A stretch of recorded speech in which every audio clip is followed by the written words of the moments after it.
What's up, y'all? While I'm waiting to clock out, I guess we're gonna resume my series on tips and tricks, I guess, on different places. So today we're gonna be doing long-term care. So the first video I'm gonna post first is about agency, and this is gonna be about long-term care. So it's like lightning round kind of tips and tricks. So like, comment, subscribe, and let's get into it.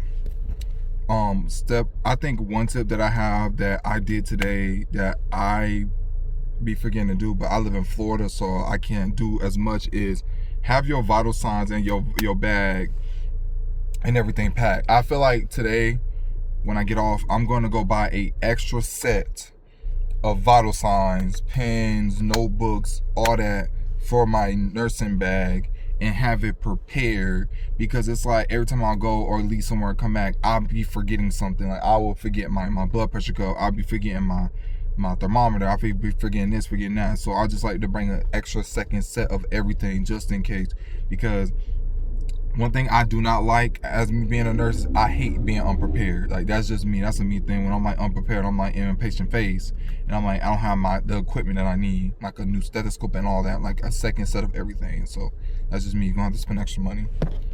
Thank y'all. Goris, yes. Period. Congratulations, you got your license. We're gonna talk about long-term care tips and tricks, warnings, good like advice or whatever. So let's get into it. I don't get that car parked next to me. We're gonna get into this video. I think step one is you need to make sure you know you're researching what building you're going to. Like these nursing homes are very corrupted, and these nursing homes can be very dangerous. So the best thing to do, right, is just to research what building you're going to. Like if it's in the hood, just know you're gonna have them CNAs and them nurses that don't give a fuck. Like if you're not in the hood, you're gonna have those micromanaging, prissy, you know what I'm saying? Like it's like different regions where you're working at and where you're picking up at. It can affect the pay, it can affect the environment, it can affect the patient. So whatever environment or like area you're in, it can determine like your demographic of people in your pay. So just make sure you research like where you're going, and that could be like a very good starting tip, because you know I've been through thousands of buildings, especially all in Florida. You know I do want to kind of do more buildings up North Florida and in South Florida as well, but Central Florida I've been going to a lot of buildings, and a lot of buildings are like different. Like it's like the same process, but it could be different like when you're going in there, like a different environment. So yeah, start your med pass early. Listen, when you get in, the first thing you want to do is start your med pass. Like the biggest med passes you're gonna have is at 9 a.m. and 9 p.m., especially on point click care. Like 9 times out of 10, like your weak med passes are gonna be like the 2 o'clock one and then the 5 o'clock one. But the heavy med pass that's gonna take you hours on end is the 9 a.m. and 9 p.m. Like it'll be one patient I have like 20 meds. You need to start early, because anything can happen. A fall, a death, a fight, arguments with the staff, anything can happen. And the first thing you want to do is at least start and pass your meds, because sometimes you have 30 patients and you need to pass your meds out to your patients, because the last thing you want to do is lollygag, laugh around, go on break and do all that stuff. And by the time all that stuff starts to pile on you, you start to get overwhelmed, frustrated, annoyed, and ready to go. Because that's how it be like sometimes. That's why I always start early. As soon as I get there, I get my rounds and get my stuff, bada boom, bada bang, and then I'm done. Y'all, please don't be 10 minutes more than 10 minutes late for your shift. Like 10, 15 minutes late. Like the latest I ever been, I think, was like 8 minutes. But don't be late on your shift, especially when people that have been there for 12 hours, they have to wait for you. And it's annoying to have to wait for you and still make sure the patients are good, because technically I still have the keys and I have to wait for you to come in, as well as you have to wait for me to come in. And then when you come in late as fuck, don't be expecting a immaculate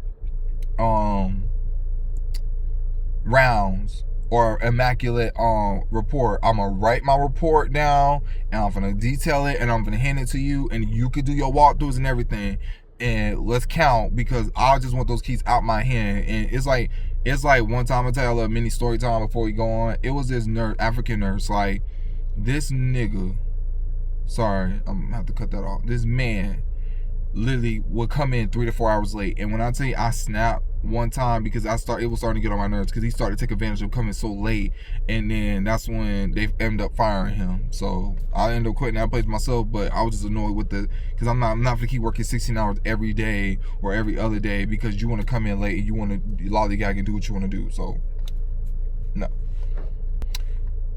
You need to go have a meeting with your CNAs that's on your hall. You don't have to be rude, you don't have to be nasty. Sometimes I buy donuts, sometimes like, it just depends. When I was a manager, unit manager, it was times and times where I bought like donuts and coffee for them, and I just like made it known like, hey, like please just make sure you take care of your patients, make sure you watch them, watch your falls. If you think they're like a fall risk, you need to get them up, put them at the nurses station or the the day room. Like, do you know what I'm saying? It helps the nurses and it helps me as a nurse know that this patient, I got a strong team with me, and I know that these falls can be prevented because I have 30 patients, 30 patients.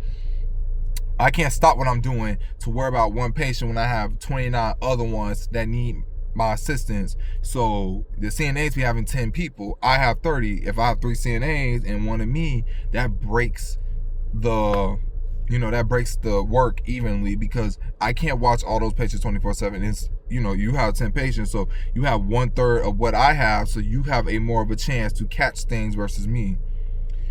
And if you got the ones that being rude, nasty, and disrespectful, you need to tell management, hey, I don't want this heifer or this punk working with me.